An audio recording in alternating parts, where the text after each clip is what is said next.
ये I think इस सवाल का बेहतर जवाब जो है वो कराची की आवाम दे सकती है। ये जिस ज़िले में हम मौजूद हैं ये मुत्तहिदा कौमी मूवमेंट का गढ़ था। मुत्तहिदा कौमी मूवमेंट को बहुत इज्जत इस एरिया से मिली।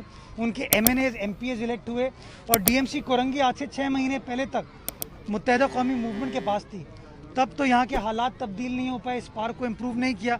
लेकिन आपने देखा कि सिंध गवर्नमेंट का अपॉइंटेड DC जब यहाँ का एडमिनिस्ट्रेटर बना तो उसने प्राइवेट सेक्टर के इश्तराक से अपनी एफर्ट्स को पुट इन करने के बाद चीज़ों को बेहतर करने का प्रोसेस स्टार्ट किया।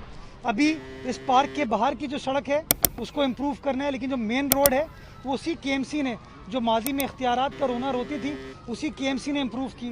कराची नेबरहुड इम्प्रूवमेंट प्रोजेक्ट के तहत क्या नंबर है रोड का वो शरियार, जो 16,000 रोड है इधर जो फिशरमैन राउंड अबाउट तक जाती है, उसको सिंध गवर्नमेंट अब कंप्लीट करने जा रही है ताकि उसकी सेवरेज और पानी का मसला हल हो और उसको प्रॉपरली कारपेट किया जा सके। आगे कोरंगी 2.5 नंबर के ऊपर जो फ्लाईओवर है, कोरंगी 5 नंबर के ऊपर जो फ्लाईओवर है वो सिंध गवर्नमेंट ने कंप्लीट किया।